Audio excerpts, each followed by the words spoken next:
So when you think about Green Touch's innovative pursuits, what has been the driving force behind overcoming challenges? So Green Touch, just to set the stage, is a global research consortium that looked at improving energy efficiency in a dramatic way for communication infrastructure, from wireless, fixed access, optical, all the way to data centers. So how do we improve energy efficiency for the backbone of the internet, really? And the driving force is really, we want to support future application services, all the traffic, all the demand that we see on the networks now in the next 10 years. And we want to reduce the energy consumption of the network. So we want to have these future networks be completely sustainable from an environmental and economic perspective, do more traffic, support more applications, and still consume less energy than today. Okay. And Thomas Edison believed that innovation begins with a concept that is marketable and makes consumers' lives better. How did Green Touch go from an idea to a market-ready solution? So for us, it was not just inventing new concepts, it was really also about validating the concept. So in the mission statement for Green Touch, we said we want to invent the new architecture, solutions, technologies, but also demonstrate them. So we started really from a blank piece of paper in a lot of these areas, came up with new ideas, but then we did calculations, we did simulations, but we also did actual demonstrations and proof of concepts to show that some of these technologies may be a little bit further out, they might be disruptive, but they can be made real. They're not just pie in the sky things on slides or on paper, but we actually built some of these technologies in the lab and really demonstrated them so you can see the benefits, you can really measure the energy performance, not just calculate it, but also actually measure it in the lab and see that they are real. They can be built, they can be deployed. And looking back, are there any things that you might have changed along the way that you did them? I would have said put even more focus on the demonstration. We had essentially, Green Touch was a 5-year endeavor. The first half of that, the first 2.5 years, was more about brainstorming, coming up with the ideas. The second half was more validating the ideas, doing the demonstrations, and also understanding the relative merits of the different ideas, because not everything has the same level of impact on the energy consumption. And if anything, we would have started the demonstration phase sooner and getting to that validation sooner. What is the most important lesson you've learned from this new frontier, and how do you pass that along to others? So Green Touch had the mission to improve energy efficiency, but there were also 3 different things that we said. We gave it a very ambitious goal. We didn't want to just improve energy efficiency by a small amount. We wanted to improve the efficiency by 1,000 times.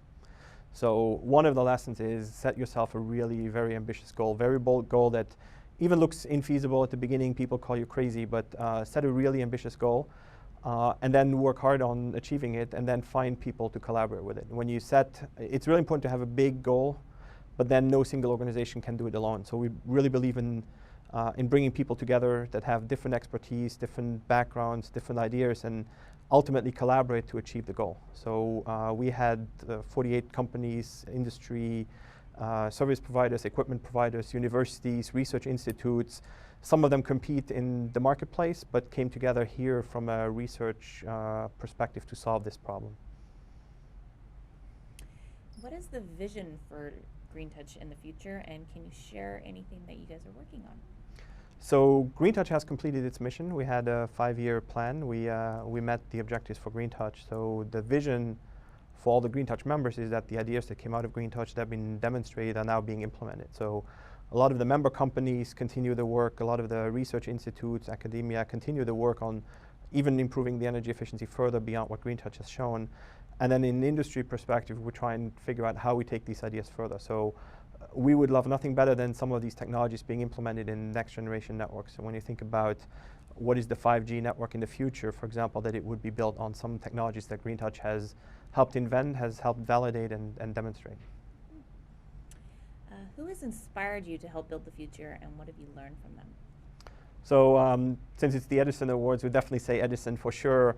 But I think in general, we're inspired by people who think big, whether it's technology leaders, business leaders, even politicians who really have a big, ambitious goal.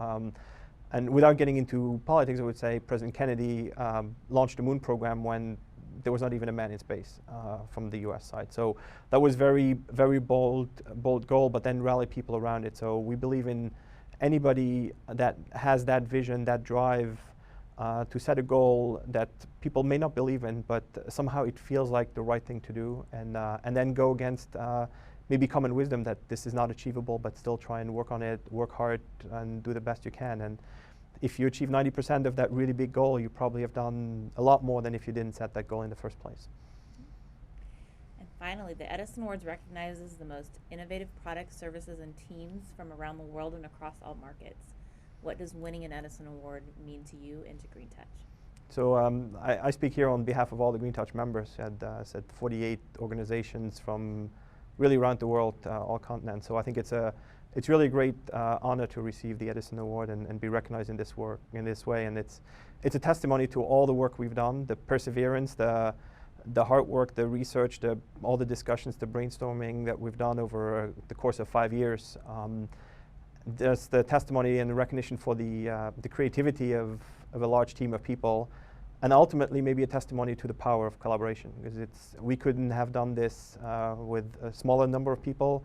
We couldn't have done it with a small number of organizations, and no single organization could certainly have done something like this on its own. So it's really showing the power of collaboration, even in a competitive world. And I think it's ultimately recognition for that as much as the results and the technologies that we invented.